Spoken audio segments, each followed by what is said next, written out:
Fala pessoal, tudo bem? A gente está aqui no primeiro, na verdade, né? Esse piloto aqui do Mixcast. Estou aqui entrevistando o meu amigo Ed Medrada. A gente está aqui também recebendo o João Silva, que vai me acompanhar, né, Claro. nessa entrevista aqui para falar um pouco mais do mercado de mídia, a mídia digital versus mídia tradicional, para a gente falar um pouco mais sobre isso, né, João? O que é que tu acha desse papo? É um papo excelente, é uma discussão super atual, mesmo com a gente estando aí por mais de 20 anos do que a gente chama, do que foi batizado de Web 2.0 ali em 2004 por Tim O'Reilly. Sim. 21 anos para tentar abarcar o que é esse novo uso da internet, que é um uso baseado em conexão peer-to-peer, usuário com usuário, que fez a gente ficar conectado 24/7 falando sobre tudo. Sim. Cara, posso complementar? À vontade. Antes da gente complementar, Ed, só pra gente não sair do roteiro aqui, eu queria que... Você viu como é que é ter um apresentador, Não, é pra né? gente É importante, estruturar é aqui a importante. conversa, né? Eu queria que tu falasse um pouco da Mix Eds, né? Desse retrato aí de digitalização das mídias tradicionais, e aí já aproveita e traz esse ponto pra complementa. gente começar a conversa, tá? Show. Bom, primeiro, que feat é esse, né, meus queridos? Com o João da Inovação, Aí sim. o João Silva, com a Autoclipper. Muito bom. Bom, vamos até contextualizando um pouco, falando aí sobre mídia tradicional, né? Dentro dessas datas que o João trouxe, cara, a mídia tradicional, ela usa o mesmo formato de comercialização de mídia. Chuta desde quando? Vai lá, João. 1958. Então, quando em 1958 isso estava com 18 anos de idade. Caraca. Ou seja, desde 1940, esse formato de vai lá, compra uma tabela, pega uma tabela com secundagem e tal, é utilizado. Em 1994, chega a mídia digital, onde Sim. você paga pelo CPM. Então, ou seja, eu identifico quem é o público que faz sentido para mim e aí eu pago exatamente por esse clique. Aliás, por esse perfil. 1000 pessoas ali, né? Exatamente. O custo por 1000 pessoas. Exatamente. E aí, em 2003, então, trazendo o que você pediu, mas também contextualizando a fala do João nesse aspecto, em 2003 surge o CPC, que é o custo por clique. Sim. E aí eu já não pago mais pelas 1000 pessoas que viram a minha marca, mas eu pago exatamente Pela aquelas performance, né? que clicaram, né? E aí a gente está em 2025, portanto, e me ajuda, gente, que eu não sou de matemática. 25, a gente está falando de 85 anos, irmão. Então, 85, Nossa. mas eu vou ser até mais bondoso, ou seja, 22 anos depois do lançamento do modelo custo por clique, a gente tá no modelo de 85 anos atrás. Pois é, a gente pode dizer então que esse é um modelo praticamente centenário, né? Praticamente. Eu não sei se é pro bem ou pro mal. Tanto quanto a existência é. dos grupos de comunicação, né?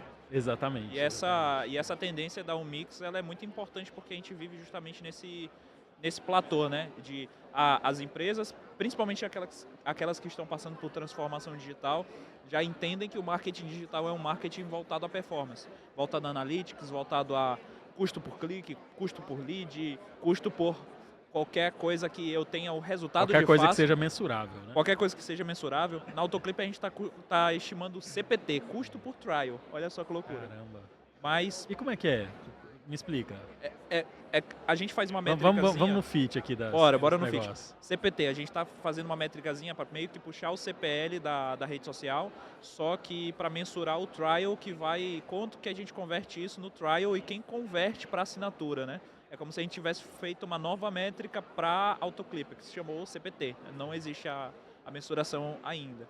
Mas trazendo para o universo da Unmix, que é muito voltado à veiculação tradicional, como que vocês conseguem trazer esse DNA do digital para o tradicional? Bom, a gente trabalha primeiro a gente faz uma busca por dados. Então a gente mapeia praças, onde a gente vai lá, faz o levantamento, identifica os perfis. Então, a gente consegue identificar, por exemplo, eu quero falar com empresários, eu quero falar com empresários que tenha renda a partir de 10K e que tenha PET e que seja de direita ou de esquerda. Ou seja, a gente consegue fazer todos esses filtros no mapeamento de dados e depois, num momento sequencial, ou seja, a gente identifica qual é a verba que o cliente tem, aonde o público dele está no rádio e na televisão, em outros canais também, e aí a gente faz o direcionamento. Eu brinco que é que nem a música, né? O Sim. artista vai onde o povo está. Então, ou seja, no nosso caso, a gente leva o anunciante aonde o público de fato está. E aí a gente vai mais além, porque além disso, como nós temos dados muito precisos de forma com metodologia científica, a gente consegue de forma preditiva hoje, cara, eu acho isso fantástico, a gente conseguir projetar vendas. Imagina assim, a loucura disso, né? A gente pegar e falar, olha, a sua mídia rodou tal dia, tal hora, em tal veículo, a gente sabe que a quantidade de pessoas era essa, e assim, a gente está batendo a média, então, ou seja, em alguns casos a gente cravou o número. E, cara, quando crava o número, você fala, meu Deus. Qual a margem de erro que está hoje da Omix Ads? Você fala nessa De mídia? taxa de assertividade, quando você fala Então, por exemplo, de estimar venda com base numa mídia tradicional, investimento em mídia tradicional. Eu diria que, assim, ó, eu confesso que nós não medimos essa margem de erro, mas todos os clientes que nós fizemos essa medição em comparação ao resultado que estava no relatório versus o resultado que o cliente mediu, porque a gente também depende do cliente medir, né? Essa é uma questão. A gente não consegue medir com todos porque o cliente não faz essa medição. Talvez seja um erro, mas é um problema que ele precisa resolver, né? É um ambiente análogo do Pixel, né? Nem todo mundo quer instalar o Pixel. Exatamente, para saber o resultado, né? O resultado efetivo. Cara, a gente está na média, então assim, às vezes a gente fala, olha, vão ser 15 vendas, o cliente faz 16, 17 ou 14, 13. Às vezes uma verba menor, a gente fala, vai fazer 2 vendas, ele faz 2, teve um caso de vendas clientes pequenos, com verba pequena, cara, foi exatamente assertivo, assim. Para um cliente, uma empresa de contabilidade, falou, olha, uma verba de R$1.000, você vai conseguir fazer aquisição de um cliente. Ele fez exatamente um cliente e um outro cliente de suplemento, se eu não me engano, para colágeno e tal. Eles fizeram uma verba pequena também, fizeram exatamente 2 vendas, que foi o que o relatório mostrava. Cara, é bizarro porque a gente nunca teve um anunciante preocupado com métrica, né? Como a gente tem hoje, né? Sim. Antes de ser o João da Inovação, eu fui o Silva Social. Eu comecei a trabalhar com marketing digital em 2007 ainda, né? Eu não peguei a primeira leva das empresas de internet, do .com, porque eu estava na escola. Então... Imagina. Mas a segunda onda que começou com marketing digital, dentro desse contexto de Web 2.0, que é de fato uma explosão das redes sociais, na sequência vem o tráfego do Google, que a gente começa a falar de SEO, SEM. E na época eu falava muito. O anunciante hoje, ele... SEO mais ou menos 2014, né? Mais para 2014, mas o tráfego começou ali pré-2010, assim. Então, cara, e o lance era falar para o cara cara, por que é mais legal investir numa página de busca do que no outdoor? E no fim do dia sempre beleza, eu consigo aumentar a assertividade do público que eu vou achar na mídia digital e tu consegue medir. Corta para 2025, hoje o próprio anunciante que ainda está na mídia tradicional, ele aprendeu nesses 18 anos, eu acho que o tráfego ele veio ali mais ou menos, ou foi 8 ou foi 9, eu não tenho certeza. Porque foi quando eu tirei certificação e coisa e tal, não vou lembrar. Mas a gente teve esse vácuo de tempo onde os anunciantes aprenderam com a internet, na prática, a importância de medir. E esse olhar hoje está indo para o tradicional também. E tu consegue trazer essa lógica para um tradicional que até então não se media, né? A gente pode falar que Globo, junto com o Ibope, marcação, tinha uma medição, tinha uma segmentação com alguma clareza, mas essa assertividade que tu traz na tua fala é algo muito novo com vocês. Eu não vejo ninguém fazendo isso. No tradicional, né? Eu acho que tem 2 elementos, assim, né? Primeiro que quando você vai fazer... Dentro da sua fala, na realidade, tem um monte de coisa para eu falar, mas vamos lá. Quando você vai fazer uma mídia hoje... Desculpa. Não, dá um bug na minha cabeça, né? Mas vamos lá, deixa eu tentar aqui. É meu jeitinho. Tudo. Carinhoso. Que acontece? Eu penso o seguinte, porque a grande pergunta, na internet você consegue, mas no rádio e na televisão é assim, tá, qual o resultado que eu vou ter? Quantas pessoas vão ver?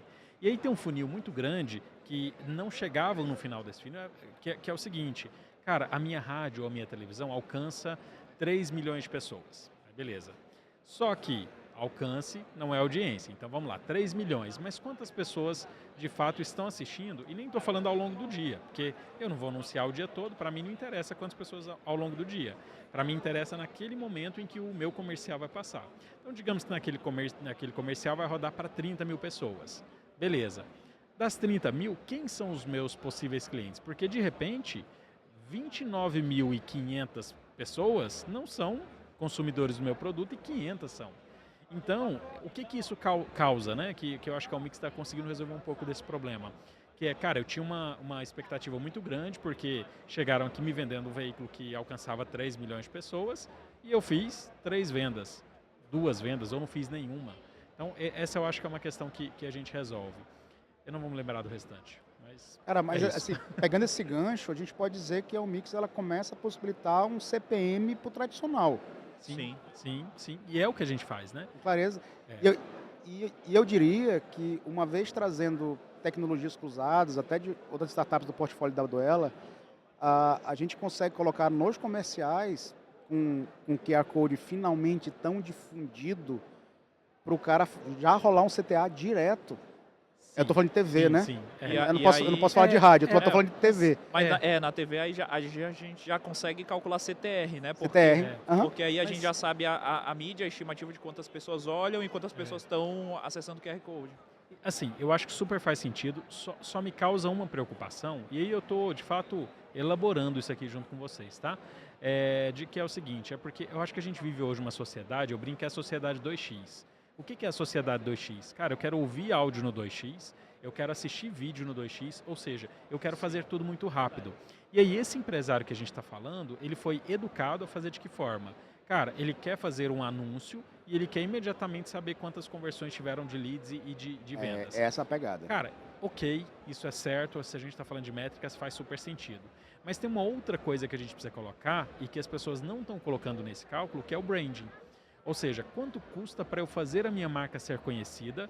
Porque quando eu faço a minha marca ser conhecida, se eu gastaria R$10 no custo por venda, estou dando um valor aleatório, sendo uma marca conhecida, eu não gasto mais 10. Ou seja, uma marca conhecida com reputação, eu gasto quanto? 8, 7, 5? É o tempo do recall, né? Exatamente.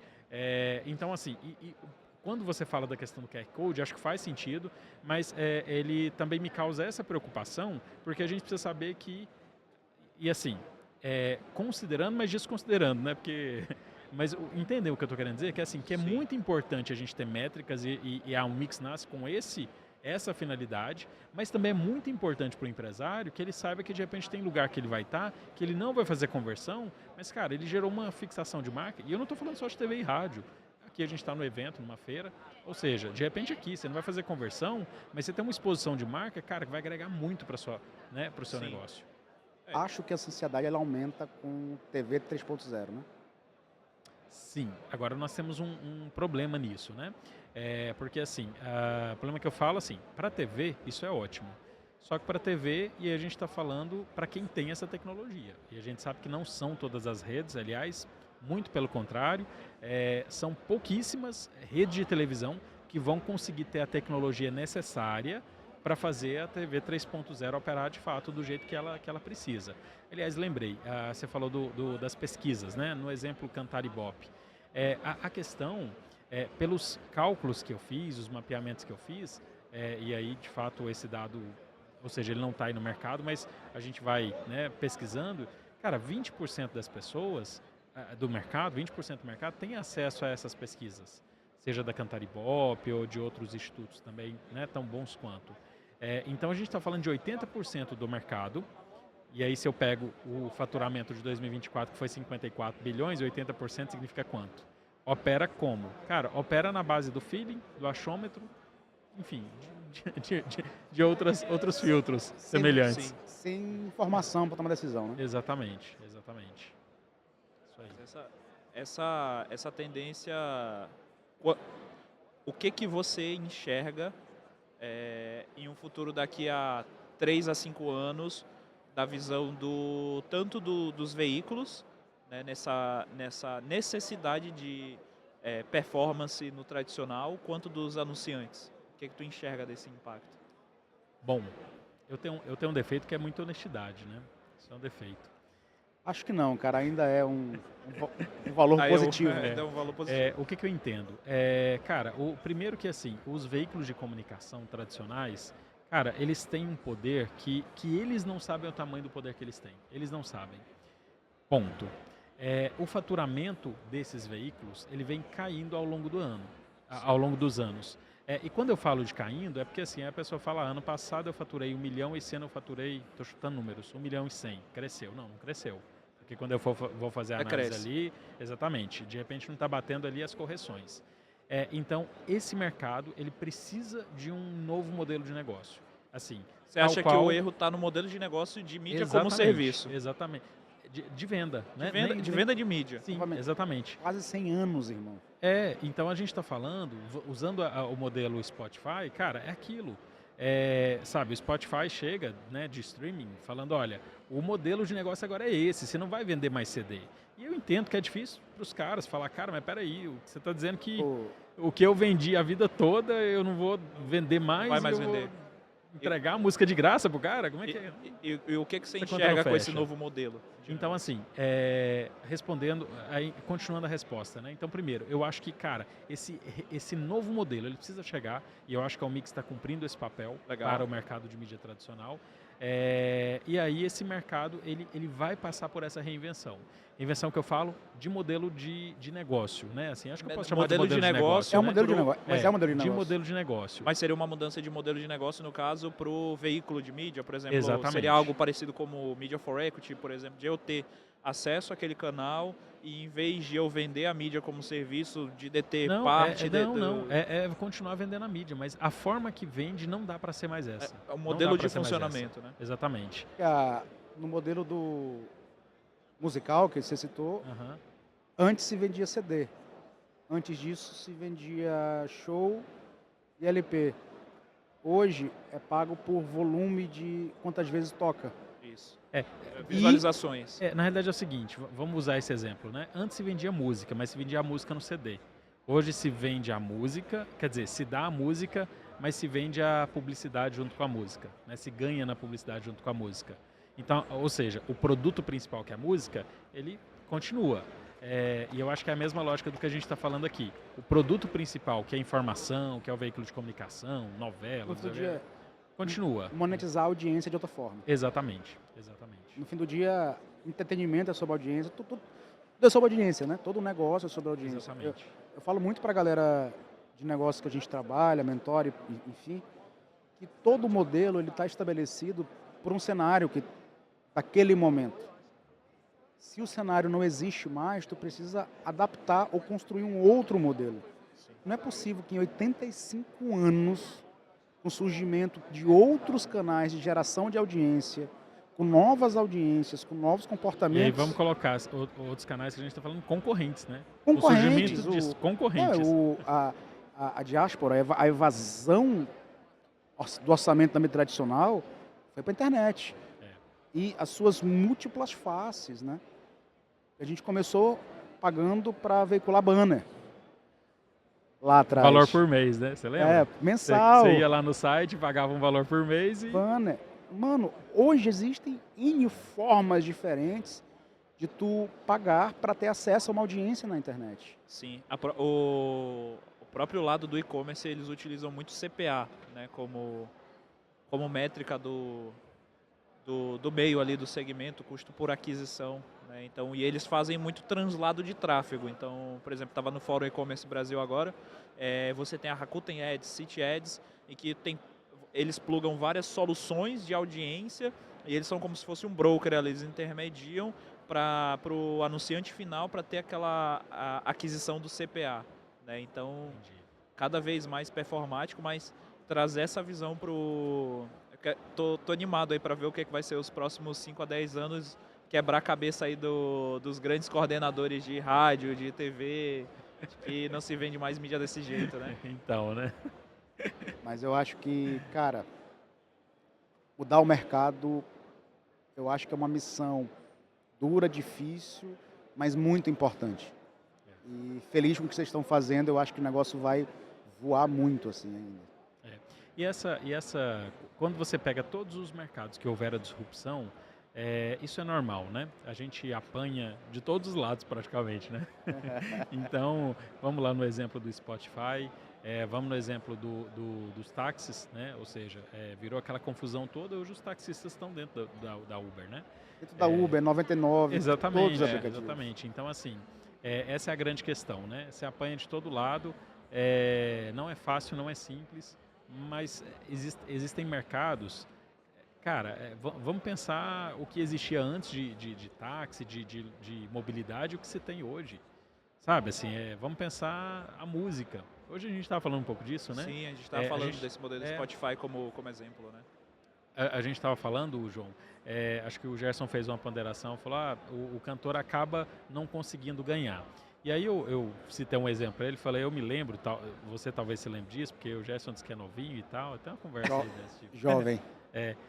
Eu me lembro acho que era o Chitãozinho e Chororó no Faustão, falando mal do ECAD, você lembra dessa história? Lembro, cara. Então assim, o que eu falei para ele que assim... Faz tempo mesmo. tem uns aninhos isso aí. E aí o que acontece? O que eu quis dizer o cantor ele sempre reclamou. Os artistas sempre reclamaram, né? Eu confesso que eu não sei dizer se eles estão certos ou não é um mercado que eu participo, mas sempre houve a reclamação. Agora tem um ponto que é importante, que antes, se eu e o Gerson quisesse montar uma dupla, como goiano que eu sou, uma dupla sertaneja, a gente não teria muitas oportunidades que hoje o streaming proporciona para esses artistas. E até ganhar dinheiro. Então, assim, você tem artistas que não estão nos meios tradicionais, né? Ou seja, que não está no rádio, não está na televisão. Mas viralizam, né? No TikTok não, da viraliza Visa. E ganha dinheiro, porque a música dele está sendo tocada muito nos streamings. E detalhe, existe um novo mercado de mídia, de música e viralização nas próprias redes sociais. Por exemplo, existem startups de Israel somente para estratégia de viralização musical. Né? Então, que é um novo mercado que a gente tem. Isso é um convite para a gente montar a dupla sertaneja? Olha aí, ó. Bora? Olha aí, ó. Gerson e Ed. E pegando aí um bench de uma galera do Maranhão, os caras têm uma banda de hard rock dos anos 80. Caramba. O país que mais consome eles, São Luís, terra do reggae do boi, naturalmente não é o Brasil. A Finlândia é a galera que mais os escuta e mais os consome no Spotify. E os caras, eles estão lá ou estão aqui? Maranhão. Ganhando dinheiro. Né? Ganhando dinheiro. Então, gente, eu acho que assim, e aí qual é o contexto que a gente tem que tirar disso? O mundo mudou. Não dá pra gente tratar tudo com as réguas de 85 anos atrás. Ou com sabe assim? O cenário é outro. Mudou. O contexto é outro. E, cara, quem não se adaptar vai ficar para trás. Vai perdendo poder, vai perdendo, achando que tá ali. Não, tô segurando aqui a minha cadeira. Uma hora você vai ficar sem sua cadeira. Acho que esse é o grande... Uma hora alguém arranca essa cadeira, né? Exatamente. Esse é o grande... Quem chega primeiro bebe água limpa, né, bicho? Exatamente. Bom, pra gente ir finalizando aqui, João, queria que você desse considerações aí final desse tema super enriquecedor aqui sobre esse mídia tradicional versus digital. Cara, eu acho que as duas têm seu papel, têm seu lugar. A gente tem várias aplicações diferentes. A gente tem brand, a gente tem marca, a gente tem institucional, a gente tem soft selling, tem hard selling, tem várias coisas dentro da própria publicidade tradicional e cada um dos canais, ele tem sua função. No fim do dia, o anunciante ele tem que aprender a lidar com o que gera mais performance e mais resultado para o negócio dele. E ele já está olhando para isso, então os veículos precisam mudar. Os veículos precisam mudar e com essa frase, Ed, eu te deixo aí com a palavra final. Com o pitch final aí, o que você quiser falar para o pessoal que está em casa, fica à vontade. Cara, eu acho que o João foi muito assertivo no que ele disse e assim, não é colocar um contra o outro. O que a gente precisa aprender a fazer a comunicação é falar com o cliente, com o meu cliente, com a minha persona, ou seja, aonde ele está, e geralmente ele está em todos os canais, ele está ouvindo rádio, ele está assistindo TV, ele está às vezes fazendo as duas coisas, acessando ali o Instagram, a rede social, um canal que faça sentido para ele, e eu acho que esse é o grande aprendizado. Falar com todo mundo em todos os lugares onde eles estão. Tem uma outra frase sobre uma outra coisa que nunca coloque os ovos numa cesta só. Exatamente, a gente também precisa usar isso para publicidade e a Almix está aí para isso, para poder performar, fazer as pessoas gastarem menos e fazer os veículos gastarem mais. Com dinheiro que inclusive estava indo para outro canto, mas agora está ficando na economia local. O pessoal que assistiu isso aí no YouTube da Almix, eu ainda não sei onde que isso vai sair possivelmente, né, Ed? Sejam bem-vindos. Acho que vai ser um aí. trecho no Jornal Nacional, né? Saiu Tá um sendo trecho no negociado, Jornal né? Estamos vendo, Nacional. estamos vendo isso aí. Estamos vendo isso aí. Sejam muito bem-vindos ao piloto do Um Mixcast. Eu apadrinhei, assim. Estamos aqui diretamente em Florianópolis, no Startup Summit, fazendo esse primeiro episódio. E Ed, gostaria de agradecer o seu convite, tá? Obrigado. Por eu estar conduzindo esse papo, e João Silva por aceitar o convite para estar junto aqui comigo para a gente Muito fazer obrigado, essa gente. entrevista Nosso sobre Arnaldo mídia. César Coelho. Vamos nessa, né? Então, Basicamente. espero o convite aí. Já vou mandar meu cachê para o segundo episódio da Um Mixcast. Combinado. Até mais, galera. Valeu. Valeu. Isso aí. Gostou? Bom, senhores. Agora tu tem que botar um Mixcast para rodar. Um negócio improvisadíssimo, acho que ficou, né? Pô, eu achei do caralho. Só pra gente fazer os recortes. Eu nem li o roteiro. Só pra fazer Mas ficou muito bom, até para você postar ele inteiro, tá? E aí? Ficou muito bom. Vou botar o brother pra fazer e então volto, tá. chamo você Beleza. de novo. Beleza. Já dei até nome pro podcast dele, um Mixcast. Quer fazer o outro, vai? Vai, vai ser ficar mini sketch 15 minutos, também, né? hora e volta. Agora tem que esperar o meu.